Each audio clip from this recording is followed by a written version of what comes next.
Hello, so this is Michael Rothker, and this is my presentation for the Democratization class at Campbellsville University.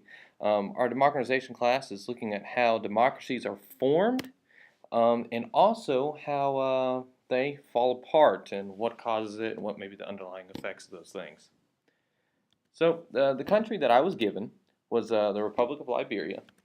It has a great deal of American influence because it was settled by Americans escaping from America, black slaves that were freed.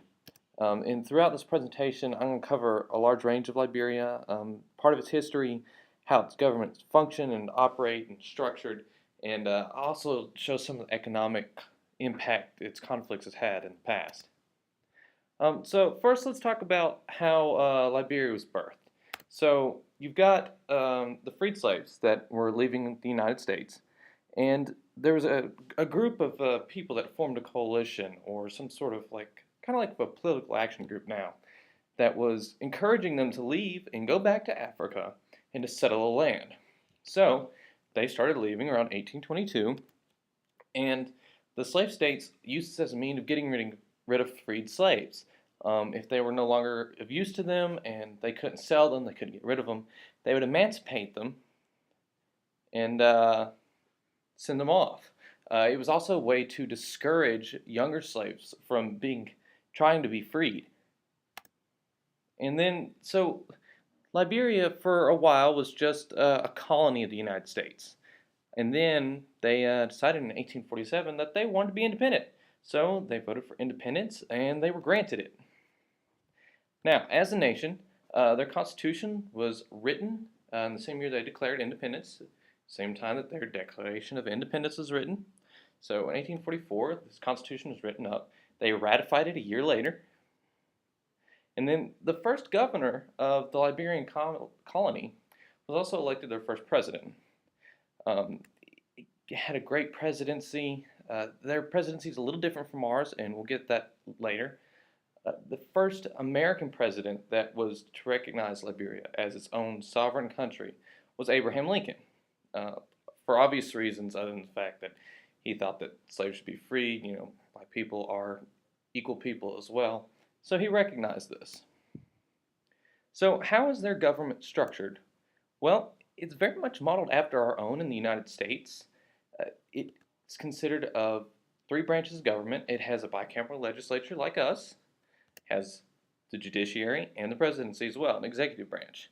And their government, besides the conflicts that they've had, up until that point was relatively stable. Now, the Liberian presidency is slightly different than ours. Our president serves 4-year terms. Theirs serves 6. I could not find anywhere that told me they have term limits. So they can serve as many 6-year terms as they please, as long as they're elected by the people. Has the same powers as vice president. They can sign and veto laws. They can grant pardons, and they have the power of appointment. So the president appoints his cabinet, judges. Same thing that our president can appoint, the Liberian president can also appoint these. Now, the Liberian House is, again, just like ours. It's smaller, obviously, smaller landmass. So there's 73 elected members, led by a speaker of their house, and then is apportioned among the 15 countries, so the census that they do. Each country has to have a minimum of 2 representatives, but depending on their population is how many their county gets. They also serve 6-year terms, which is very different from ours. I mean, we only allow our congressmen to serve 2 years. This could be a problem as to why they have had some turmoil in the past, not getting new people elected, things of that nature, because their congressmen's terms are too long. Then you have the Liberian Senate. The Liberian Senate has 30 elected members, same as the United States. It's 2 for each county, as the United States has 2 for each state. And they're elected for 9-year terms, so they have 3 more years than our senators, which this is not a big problem with their government.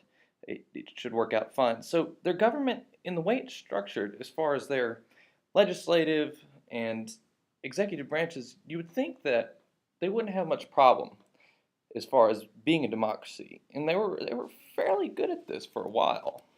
And then you look at their judiciary. The judiciary is made up of a Supreme Court like ours, and several lower courts that include appellate courts, circuit courts, district courts. It's just the exact same thing as our system.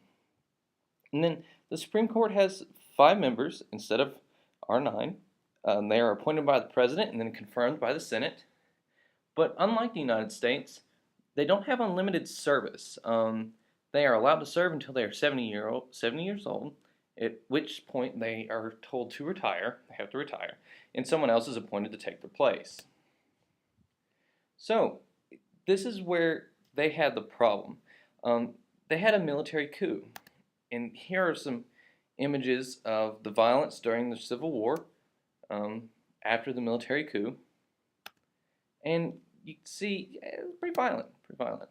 So what happened? Well, in 1980 they had a military coup because they had a party system. The only problem was that they had one dominant party, so it was almost like a single party system. So it was an elected dictatorship is what I'll call it.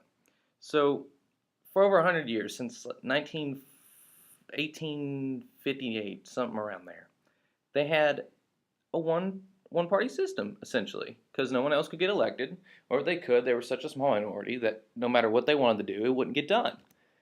So Civil War broke out 9 years later after this coup, and then ended briefly in 1996. They were able to get a peace treaty, get everything together. But then a second Civil War broke out in 1999 and lasted till 2003. Now, the problem with this compared with our Civil War is that it greatly affected their economics.